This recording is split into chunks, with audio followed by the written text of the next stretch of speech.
Hello అందరికీ welcome to Lasya Lavanya the twin sisters. ఈరోజు నేను చేయబోయే రెసిపీ ఎగ్ దమ్ బిర్యానీ. ముందుగా ఎగ్స్ని బాయిల్ చేసి ఉంచుకోవాలి. ఇప్పుడు ఒక ప్యాన్లో ఆయిల్ వేసి ఆనియన్స్ వేసి బాగా డీప్ ఫ్రై అయ్యేంత వరకు వేయించుకోవాలి. ఆనియన్స్ క్రిస్పీగా అయ్యాక ఒక ప్లేట్లోకి సపరేట్గా తీసుకోవాలి. ఇప్పుడు అదే ఆయిల్లో కాస్త పసుపు వేసి మనం ఉడికించి పక్కన పెట్టుకున్న గుడ్లు కూడా వేసి గుడ్లు గోల్డెన్ బ్రౌన్ కలర్ వచ్చేంత వరకు ఫ్రై చేసుకోవాలి. ఇప్పుడు ఫ్రై అయిన ఎగ్స్ని కూడా సపరేట్గా ఒక ప్లేట్లోకి తీసుకోవాలి.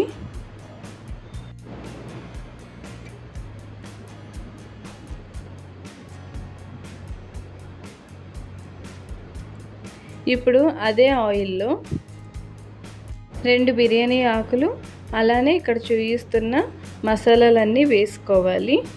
అవి కొద్దిగా వేగాక అందులోనే కట్ చేసి పెట్టుకున్న 4 పచ్చిమిర్చి చీలికలు వేయాలి.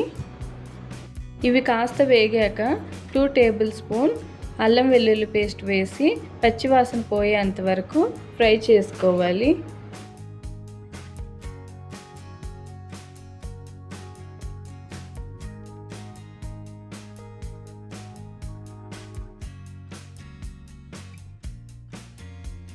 ఇప్పుడు 2 టమాటాలని పేస్ట్ చేసుకొని ఆ పేస్ట్ని కూడా ఇందులో వేసి బాగా కలుపుకోవాలి. టమాటాలు ఎన్ని తీసుకోవాలనేది మనం తీసుకునే రైస్ క్వాంటిటీ బట్టి ఉంటుంది. నేనైతే ఇక్కడ 2 గ్లాసుల రైస్ తీసుకున్నాను, అందుకే 2 పెద్ద సైజు టమాటాలు తీసుకున్నాను. ఇప్పుడు ఇందులోకి మనం కట్ చేసి ఉంచుకున్న కొత్తిమీర పుదీనా వేసుకోవాలి. అలాగే ఫ్రైడ్ ఆనియన్స్ ఇంకా 1 కప్పు పెరుగు వేసుకోవాలి. అలానే తగినంత ఉప్పు, కారం, పసుపు, ధనియాల పొడి వేసి బాగా కలుపుకోవాలి.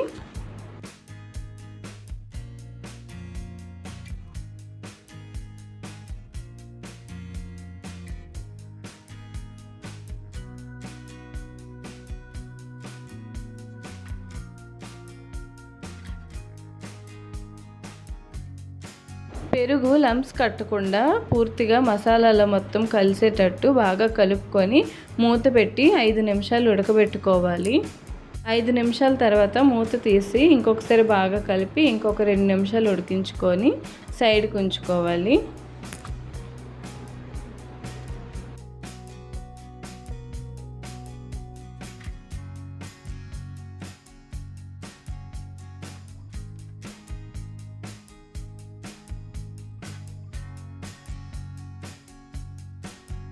ఇప్పుడు 2 గ్లాసుల బాస్మతి రైస్ని బాగా కడుక్కొని అందులోకి తగినంత నీరు వేసుకొని 1 టేబుల్ స్పూన్ ఉప్పు, 1 టేబుల్ స్పూన్ అల్లం వెల్లుల్లి పేస్ట్, 2 పచ్చిమిర్చి చీలికలు, 2 బిర్యానీ ఆకులు, అలానే ఇక్కడ చూపిస్తున్న మసాలాని కూడా వేసుకోవాలి.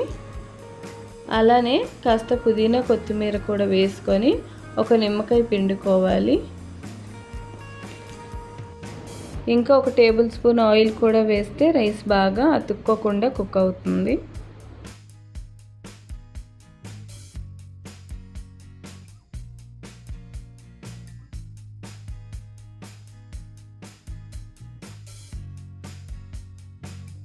ఇప్పుడు 90% ఆఫ్ రైస్ ఉడికాక రైస్ని వార్చుకొని సైడ్కి ఉంచుకోవాలి.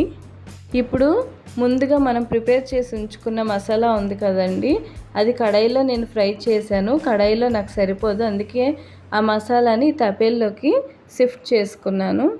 అలానే మనం ఫ్రై చేసి పక్కన పెట్టుకున్న ఎగ్స్ని కూడా దీని మీద వేసుకొని ఉడికించి పక్కన తీసుకున్న రైస్ని కూడా దీని మీద వేసుకొని బాగా స్ప్రెడ్ చేసుకోవాలి.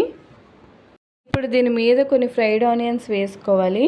అలానే 1 నిమ్మబద్ద పిండుకోవాలి. కాస్త రోజ్ వాటర్ ఇంకా 2-3 టేబుల్ స్పూన్ ఆయిల్ లేదా గీ వేసుకోవాలి. మూత పెట్టి ఒక 5 మినిట్స్ సిమ్లో పెట్టి దమ్ చేసుకోవాలి.